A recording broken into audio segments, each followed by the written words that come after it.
Welcome back. They're revolutionizing how we are fighting crime, fires, and even protecting the environment. Drones.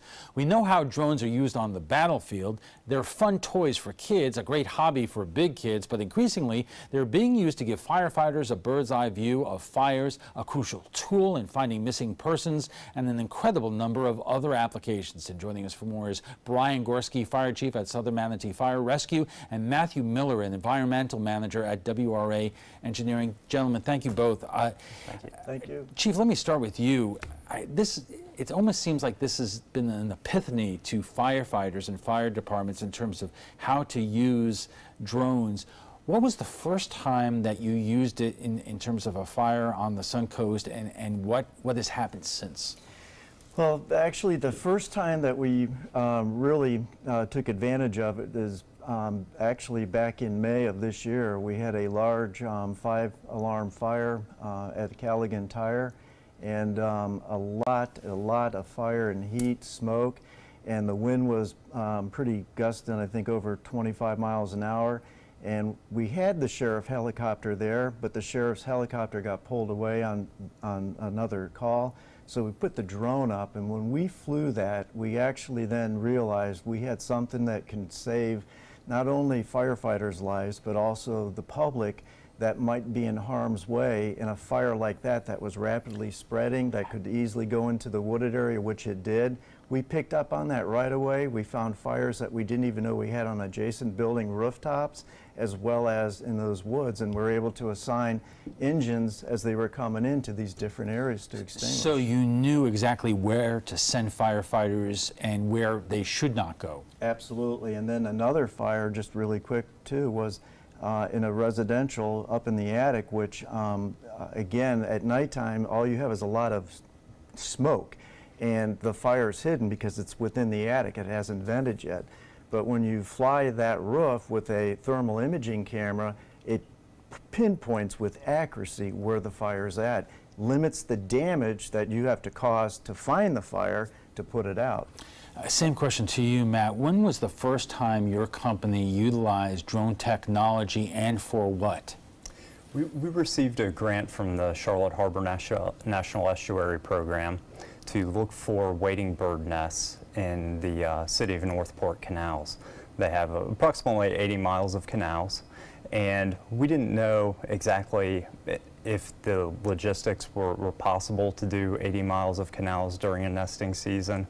We didn't really understand how long it would take, and so we received a grant to come up with a procedure to do that and see if we were able to identify wading bird nests. Now, jobs like that have always taken place. How would you do it before, and how did the drone help you do it in this case? Sure. The canals, 80 miles of canals, and they're segmented with roads that divide it. So traditionally you'd use ground methods and either use a canoe or a kayak to identify them, or walk along the upland edges, which you have a lot of thick vegetation that really restricts your ability to do that.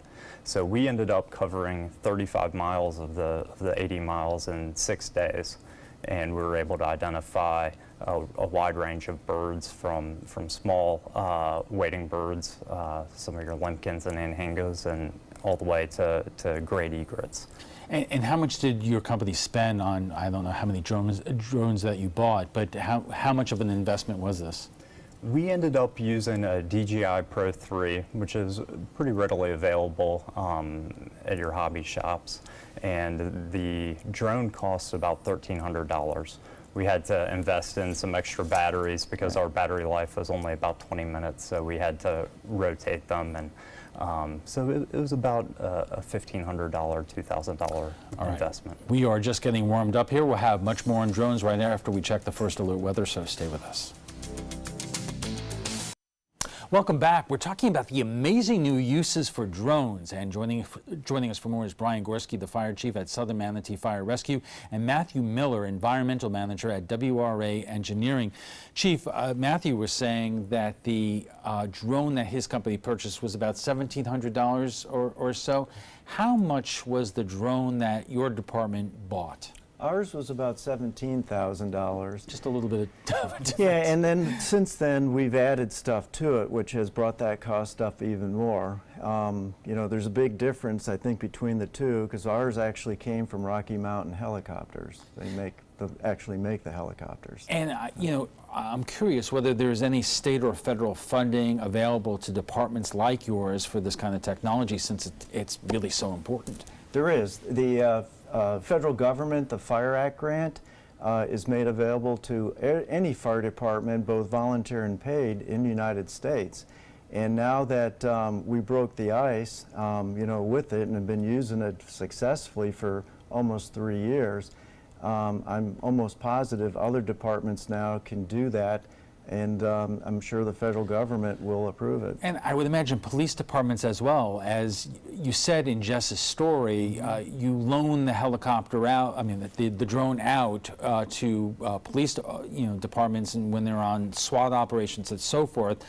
That's nice of you to do so, but I would imagine a lot of those departments would like their own drones. They do. Actually, I know that a couple of local departments are looking into it now, and actually are actually finding out or getting our information to see what we did and how we developed the program, because they have seen the benefit. Because the helicopter, which sheriff departments has, you know, I mean, it's great, but that it also has restrictions. And the drone, when we utilized it to assist law enforcement, we had our pilot as well as another individual that observes to make sure we don't hit anything as we're flying it. But they're definitely interested, and I guarantee you they're probably going to start doing the same thing. Matt, you explained to us how your company first started using this technology, but what other types of things are you able to do with the drone, and what are you able to learn? We're using it on a lot of land management and ecological monitoring projects. We're using it to look in wetland areas and determine where there might be invasive vegetation that needs treatment, so that the native vegetation can thrive. Another big thing with as many hurricanes as we have, bald eagle nests are typically at the top of pine trees, and they're susceptible to damage during the storms. So we'll take a look on our properties to identify if there's any new bald eagle nests that have been built since the last nesting season. Well, I could imagine that it would also have other implications in terms of environmental issues like pollution and so forth, and getting to places where it's not easy for people to get to see what, you know, what is happening and what has been impacted. Absolutely. In a lot of our wetland monitoring, we have big, deep pools where you'll commonly have alligators that You don't want using to traditional ground methods, you have to walk transects, and you a lot of times aren't even aware that there are alligators out there. You keep an eye out, but this drone allows you to get the data in a much safer way. Now, let's talk about some of the restrictions on both, you know, companies like yours and also law enforcement and fire rescue companies. I understand that for your purposes, you get a lot of waivers from the FAA. I would imagine for your applications, you don't get as many waivers. How does that restrict, if at all, what you're able to do? Well, for us, it hasn't caused any restrictions to us yet with the different types of uses that we're using it for. Because again, we're not only using it for firefighting, we can use it on hazardous material incidences, which actually is a big plus because it allows us to observe the scene before we actually put people there in harm's way. We use it in the search and rescue missions. We can use it to drop life rings to a person that's in in distress in the water. And the only real one restriction that we've always got to keep an eye out for is if we have an incident by the airport. And there, we can't go on their property, but we can't go any higher than 400 feet. And, but if we have to, because it's a life mission, then we have to notify the control tower. Right, and we've talked to Rick Piccolo at the airport about this issue, and he has found drones on property with people doing stupid things. People go near the airports to photograph the planes coming in and out. Sometimes they want to use drones, and it's not a well-advised thing to do. It's not. It can cause an issue with the plane that's taken off or landing, Right. And for our purposes, we have a UAV FAA licensed pilot that operates our drone. And our program that we use has what's called geofencing, which restricts the drone. It lets you know if you're near an airport where you might have restricted areas. It lets you know if you're getting close to that 400-foot ceiling. We're restricted by buildings, can't fly near buildings, and also limited to daytime flights. So it's generally the same rules that people who use drones for commercial purposes have to abide on, including the news business, but that is different than what the general public, the rules that the general public who are not licensed by the FAA and may not get those same kind of warnings that you do when you fly. Right.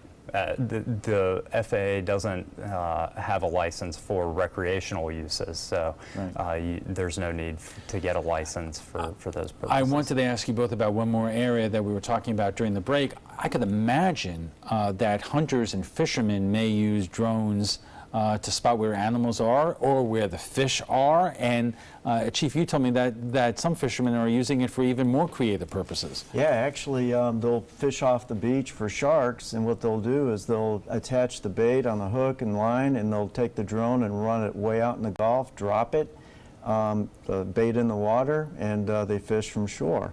Or they use it to spot fish. So basically they'll fly it and look for wherever the big ones are, and they'll go to where the big fish are.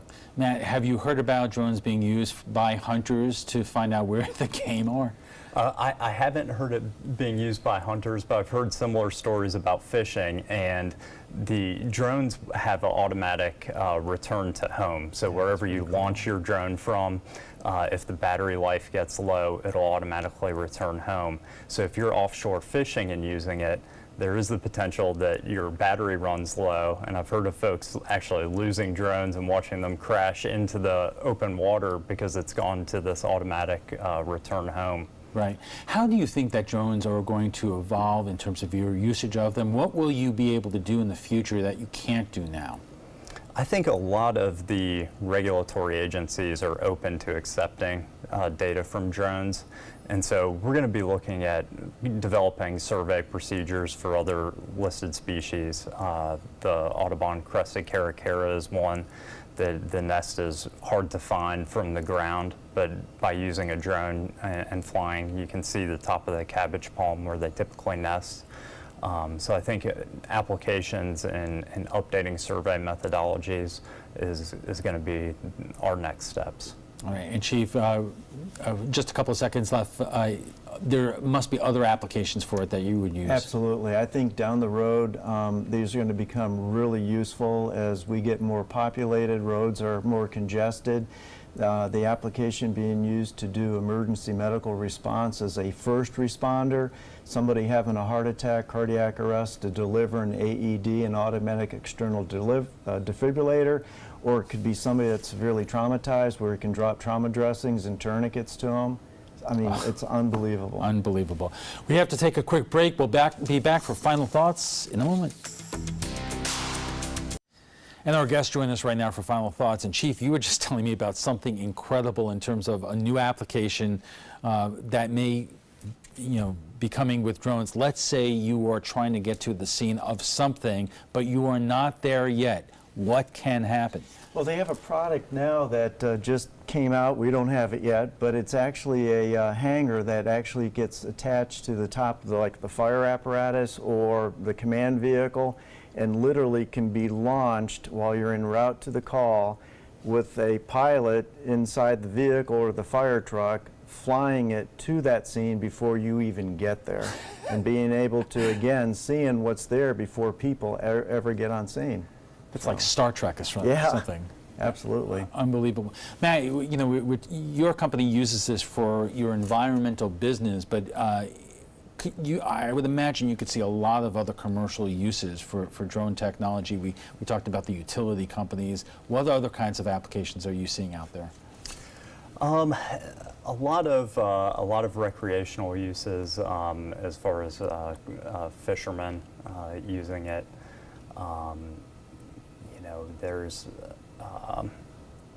a lot of real estate. We work in land development, and you see a lot of it going into marketing materials. A lot of construction management, we actually use it for construction management as well. We'll fly over a site during construction and be able to check on silt fence and make sure that we're not having any discharges from the site. I would imagine that in a place like Florida, which is so large, so vast, that it gives you the opportunity to get to places that it's going to take an awful long time for people to get to and inspect and investigate. Absolutely. A lot of large public lands, there's land management that goes on, timber thinning, things like that, that you're able to keep an eye on. Tens of thousands of acres in a short amount of time. This has been a fascinating conversation. I want to thank you both for being here. FYI, you can watch past discussions. They're on demand. They're available on Apple TV, Amazon Fire, and Roku. And for more updates on local and breaking news and opportunities like drones being used by law enforcement and first responders, you can download the latest version of our app. iPhone users, you need to go to the App Store and re-download the app. Just search for WWSB or My Suncoast. Android users, you have no problems whatsoever. It's just going to be updated automatically. We want to thank both our guests for being here tonight. Brian Gorski is the fire chief at Southern Manatee Fire Rescue, and Matthew Miller is an environmental manager at WRA Engineering.